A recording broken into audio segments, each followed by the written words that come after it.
Hello my friends and welcome to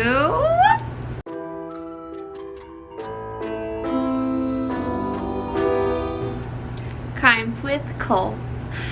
So how is everybody doing? How are you doing? I hope you all are doing great. I hope you have gotten your shopping done. I hope you are prepared for the holidays as they are here.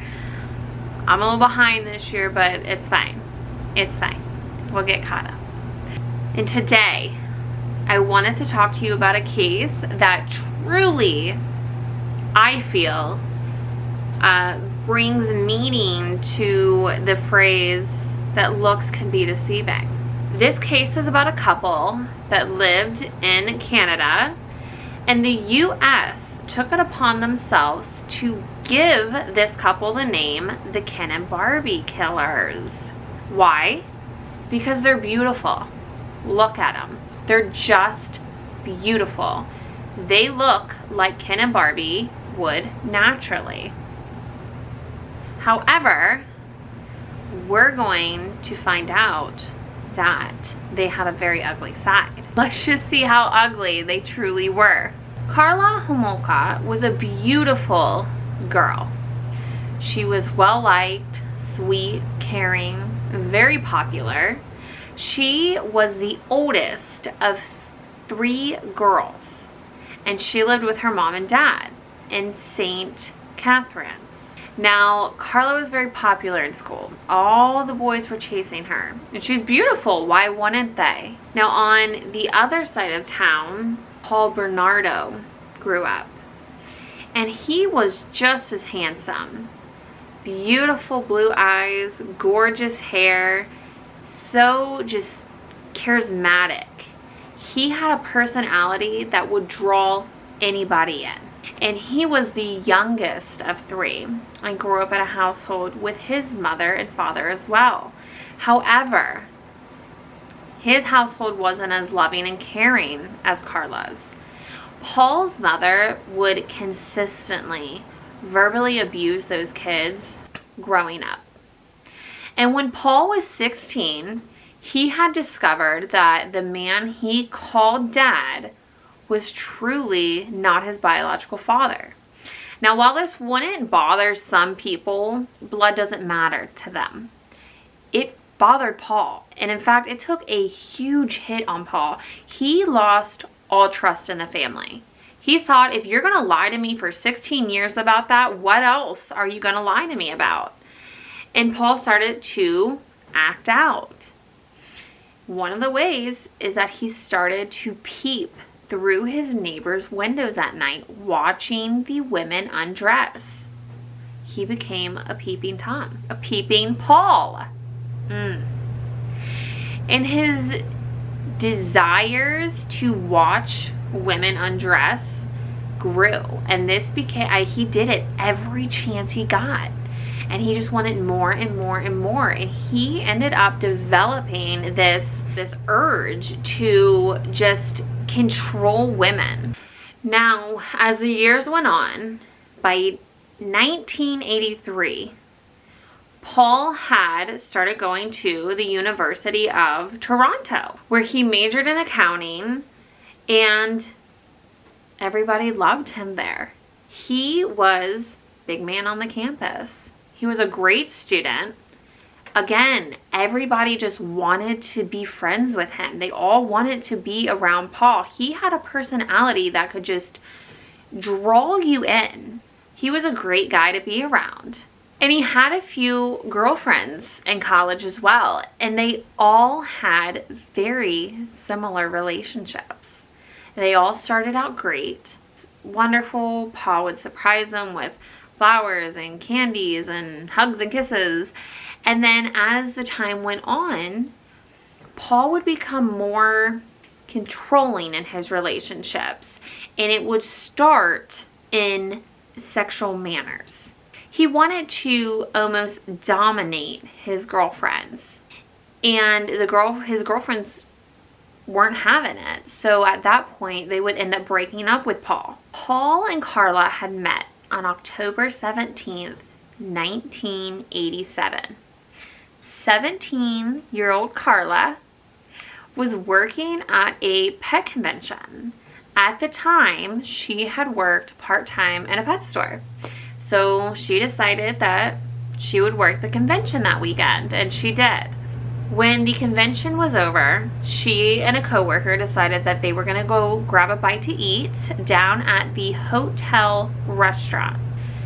They went in, they ordered their food, sat down and started eating. At this time, 23-year-old Bernardo walked in. And when those two made eye contact, sparks flew. Their friend said that the chemistry between the two was so intense, it almost made you uncomfortable. Paul just had to say hello. So he walked over to Karla and said hi. At this time, her coworker started feeling like the third wheel. So she excused herself so that the two could have some privacy to talk. And they talked for hours and hours. They talked all night. In fact, the restaurant actually had to kick them out because they were closing. And at this time, Karla decided to invite Paul back up to her hotel room to have a little bit of Karla time. And that was it. The deal was sealed at this point. And Paul was putting in the effort. Oh my God, he was putting in the effort, the time, the energy. He would drive to see Karla multiple times a week.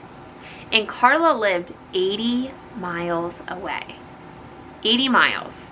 And he was driving that multiple times a week. The things we do when we're in love. And on top of it, he's constantly just doting her.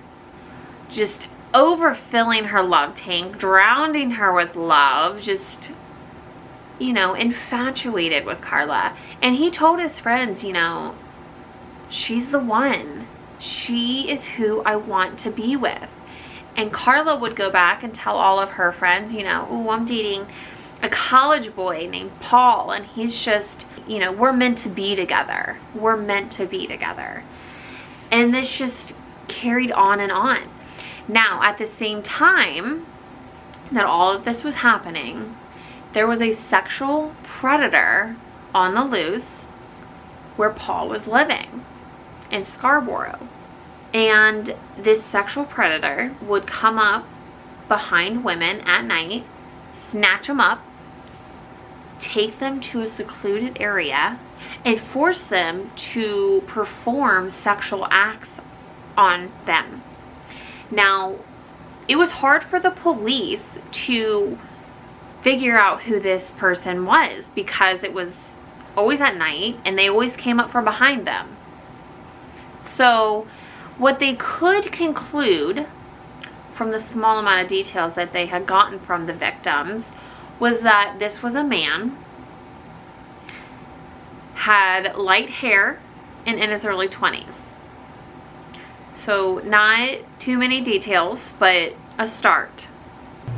By May of 1988, there had already been 7 reports about this sexual predator. And the police just could not figure out who it was.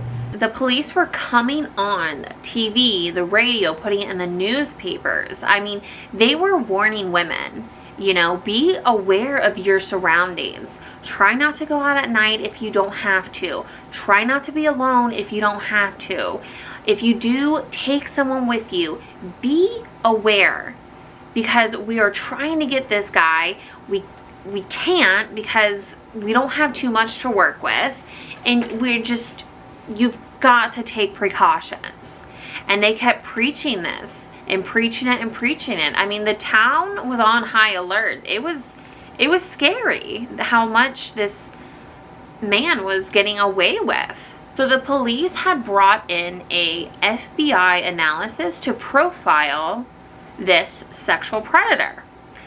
And what they came up with was that these attacks were out of anger.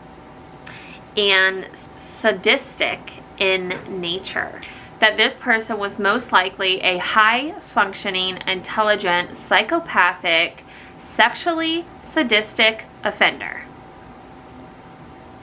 who probably lives in the area and is young. Does that sound like our Paul? Our peeping Paul? Does that sound like him? Oh. Now, by this time, they're 7 months into the relationship, Karla and Paul are. Okay? There's 3 more attacks that are happening over here in Scarborough. Okay? Meanwhile, over in St. Catharines, Paul's just still drowning Karla in love. I mean, her family is falling in love with Paul, probably just as much as Karla is at this point. And by spring of 1989, Karla had graduated high school. Now it's about 1 year and 7 months into the relationship, and Paul is starting to become verbally abusive. You know, Karla's not bragging anymore about how sweet and charming he is to her friends. She's now telling them how he's starting to be a little mean. And the vicious cycle starts. They would get into an argument. He would say his sorries, give her a gift, give her some flowers. She would quickly accept his apology, and they would go on like nothing happened, right? And then it happens again and again and again and again. But by December of that same year of 1989, Karla and Paul took a little romantic getaway to the Niagara Falls, where Paul had proposed, and of course Karla said yes. So they set their wedding date for the spring of 1991. So back in Scarborough, the sexual predator is still on the loose. Attacks are still happening. The police are doing everything they can to try and collect as much DNA samples, as much evidence, to try and get as much information as they can so they can find who this predator is. On May 29th of 1990, the police released a sketch of who this sexual predator was, or who they believed it to be. And wouldn't you know, it looked just like Paul.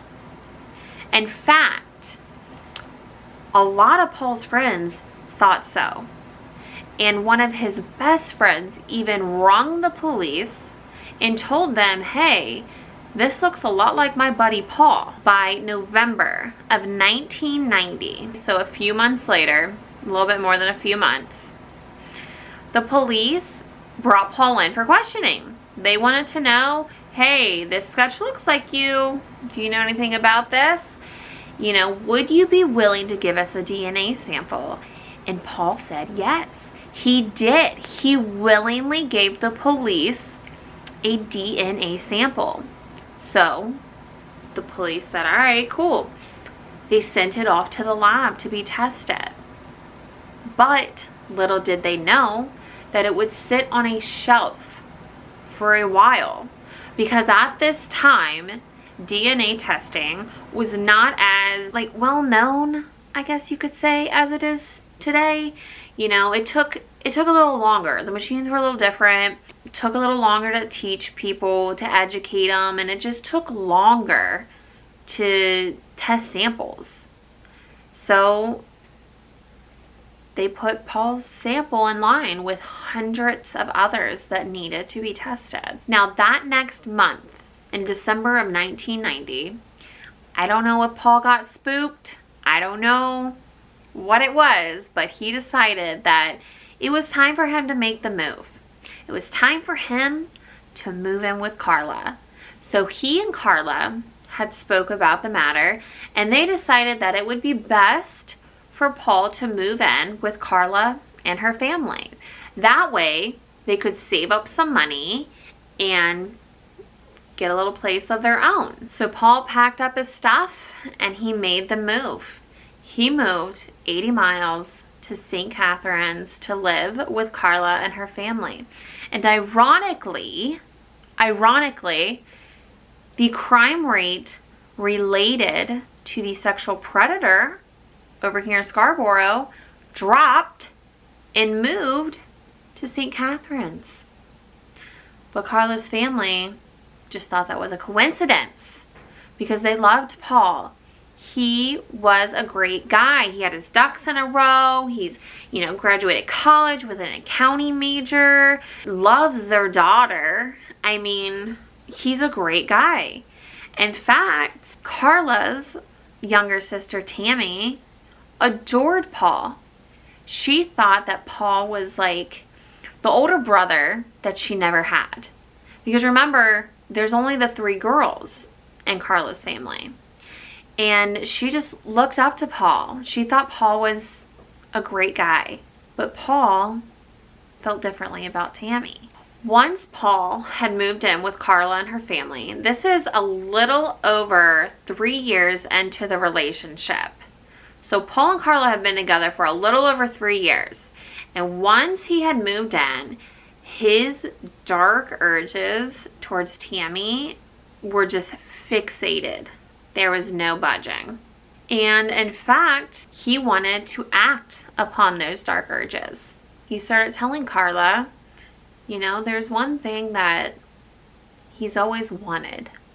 It's one thing that he just wishes Karla could give him, but she can't.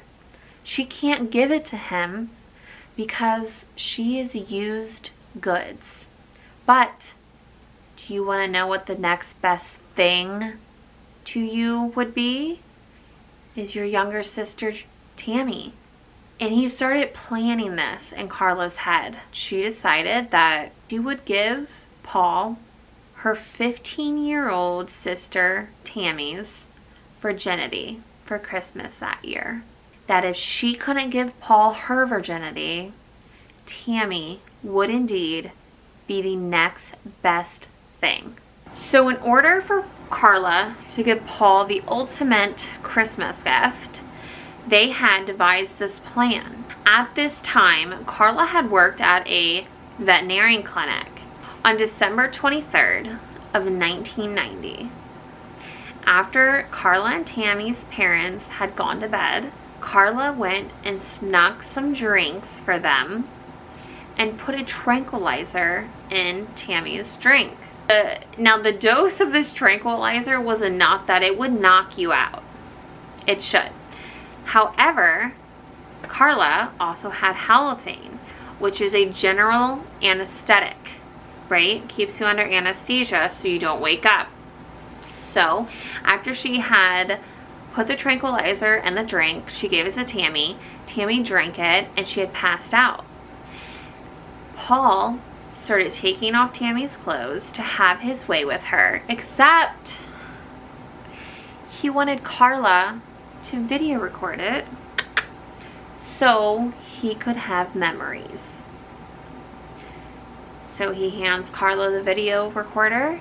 She's video recording her fiance sexually assaulting her 15-year-old drugged sister. And when Tammy started budging a little bit, almost like she was coming out of, drugs, Karla grabbed the rag, soaked it in halothane, and held it over her mouth.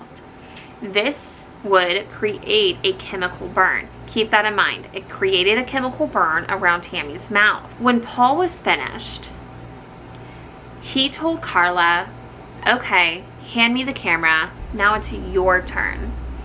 I want you to sexually assault your sister while I watch and record you. And so she did.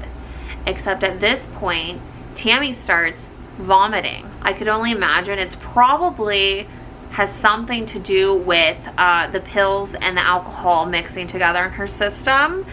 But she starts vomiting and they panic. Karla rang 911.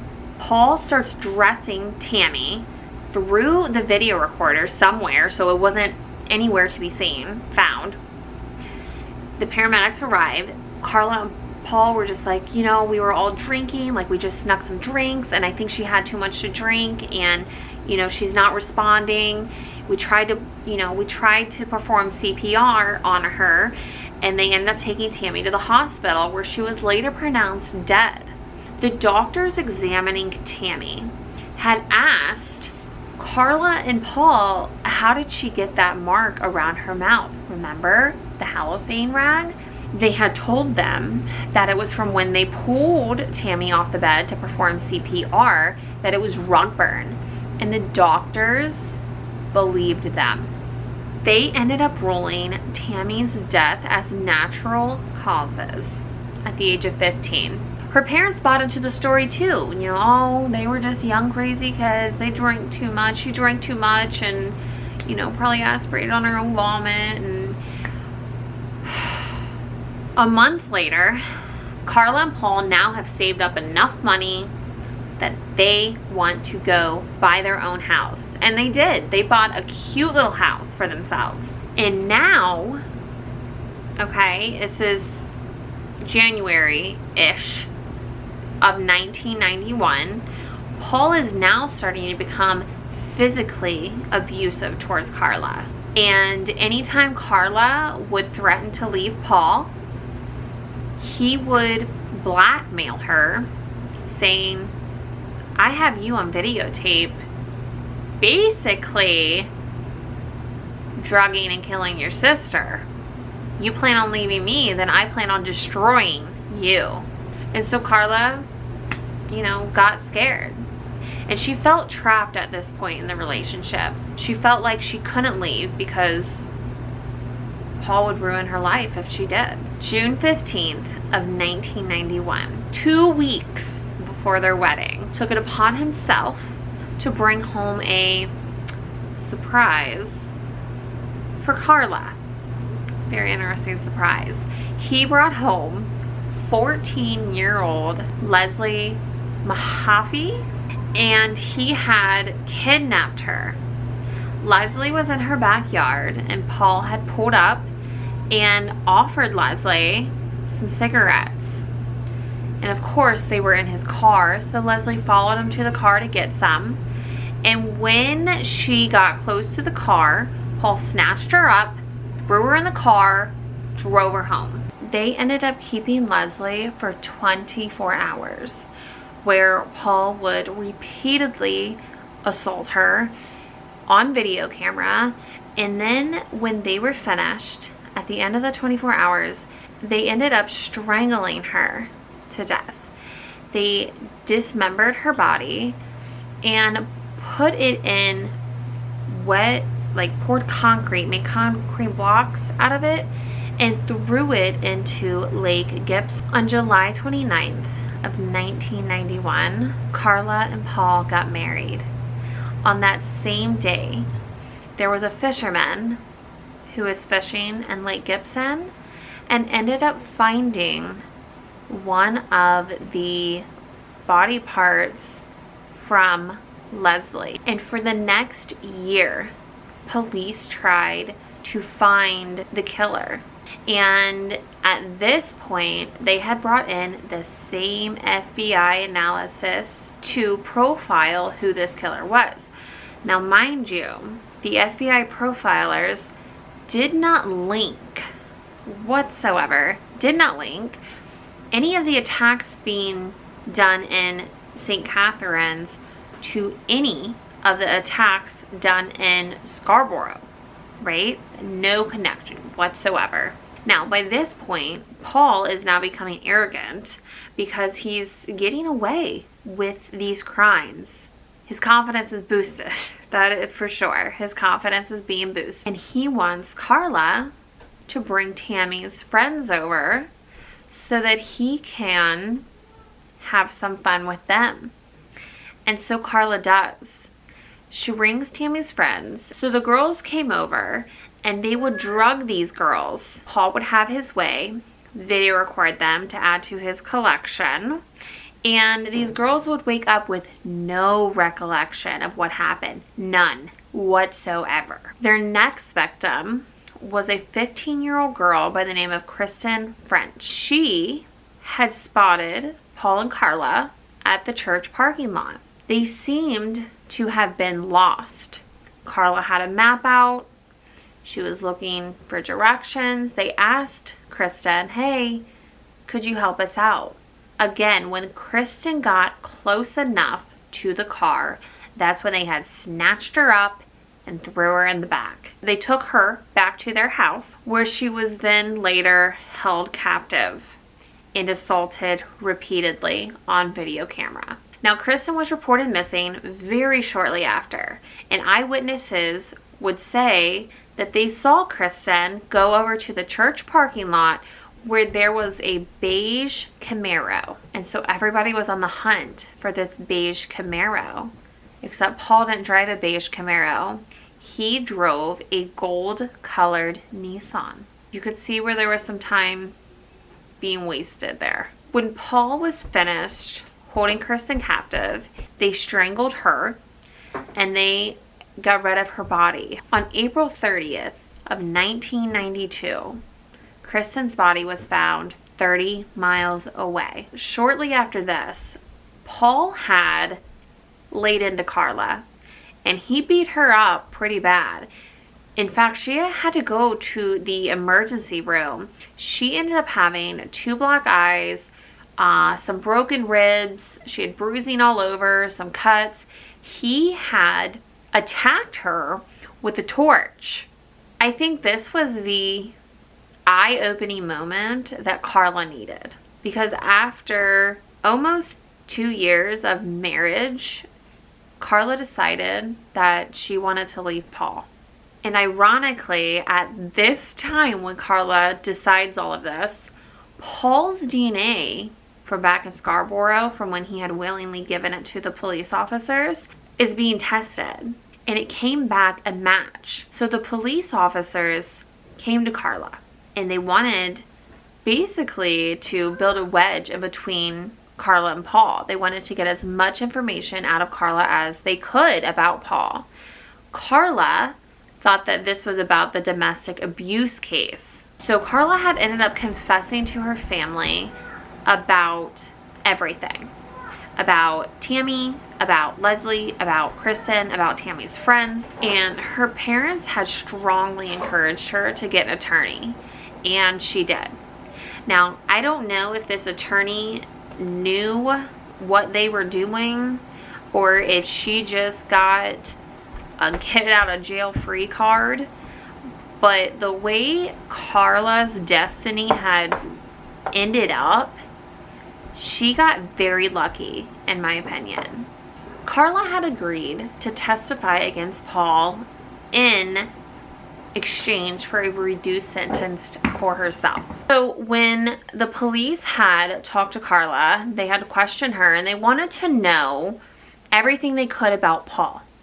They wanted to know all the details so that they could have a strong case against Paul. They already knew that he was the sexual predator in Scarborough, right? Because the DNA had matched up. So they already had that against him. But they needed Karla to testify against Paul to help make the case stronger against Kristen and Leslie. After the detectives had gone through Karla and Paul's house, they asked Karla if she could kind of take them on a tour, right? Show us where you took these girls. Like, where did you hold them captive? Where did you assault them? Where did you, like, whatever, right? So she did. She took the detectives through her house, and she showed them, you know, where they had each girl, what they did, how they dismembered her body here, how they cleaned it up here, how they did this, how they did that. She told them in detail and showed them everywhere, except every time she went to a room, she was so concerned with where her materialistic things were, right? Like where her material things were. Like they went into the bathroom and she wanted to know where her perfume was. Like she would go to the kitchen and she's like, where's all of this at? Like, where are all of my things? Like, am I going to get those back? The detectives were taken by it. Like, what do you mean? Are you going to get your things back? Like, you're going to prison. You and your husband kidnapped, assaulted, and murdered 2 girls. Like, you're going to prison. I wouldn't be worrying about your personal belongings. Oh, the police had spent 71 days searching Karla and Paul's house for those videotapes, and they could not find them anywhere. Nowhere. June 28th, 1993, Karla ended up going to court. She was convicted on manslaughter charges and sentenced to 12 years. On August 2nd of 1993, she filed for divorce from Paul. On May 18th of 1995, Paul's trial began, and they found the tapes. She's testifying against Paul, right? She's already filed for divorce. I'm sure, I don't know how long that lasted, but I'm sure, whatever. So she's divorcing Paul. They found the tape, and they show the jury the tapes. Paul on the tapes, right, sexually assaulting these girls, but they don't have him murdering the girls, because according to Paul and his attorney, Karla was the one who murdered the girls, not Paul. The tapes also showed that Karla was partaking in some activity in those tapes and was awfully joyful about it. Had those tapes had been found before Karla's trial, Karla would have had a different destiny than one she got. So on June 19th of 1995, Karla had got up there and she testified against Paul. Paul's trial took a very long time. It was like 5 months long, his trial was. So when Karla had testified against him, it was, poor pity me, I'm a victim, I have battered wife syndrome, you know, Paul forced me to do it, Paul's a monster. I just don't think, based upon what they said her behavior was in those videos, that she was necessarily in a battered wife syndrome category. But on September 1st, 1995, Paul was found guilty on all 9 counts that he was charged with, 2 of being murder. He was sentenced to life, and once he got into prison, he ended up admitting to 14 more crimes, sexual crimes. I just feel like Paul probably beat up a lot in prison. I really think Paul probably woke up sore a few mornings. So on July 4th of 2005, Karla ended up getting out of prison, right? She served her 12 years and she got out. She ended up getting herself a new man. She got herself a husband, and they ended up having 3 kids. Except everywhere Karla went, she was unwelcomed. The community was outraged. They were furious that she was even out of prison. She ended up volunteering at one of her kids' schools. The school did not do a background check. The parents of the kids that went to that school were furious, and they caused a ruckus. Karla's husband, bless his heart, he was an advocate for, well, she did the crime, she did her time, let her be. That's not who she is anymore. While I'm a believer that people can change, some people do, but some people don't. I think that Karla should absolutely count her blessings for what she was dealt. How her parents did not write her off, I don't know. I don't even know if she willingly came out and said, I'm the cause of Tammy's death. Maybe to some extent, she was a victim to Paul. I mean, you have a 17-year-old girl and a 23-year-old boy. In my opinion, that is a big age gap, and the mentality of a 17 and a 23-year-old is just not in line with each other. So I do think that Paul had the upper hand in that situation. I think it was probably very easy for him to start manipulating her into what he wanted because she was young. But I also don't think that Karla was as innocent in the other crimes against Leslie and Kristen as what she claims to be. So, I don't know. What do you think? What do you think? If Karla got out, right, and she was your neighbor, would it bother you? Because I can just tell you, my children would not be going to their house to play with her kids. They could come over to my house and play. I'll send them home at supper time. Well, that is all I have for today. You'll have to let me know what you think. If she was your neighbor, would it bother you? Yes or no? Would it? I feel it probably would. But until next time, please remember to be safe, and I will see you then. Bye.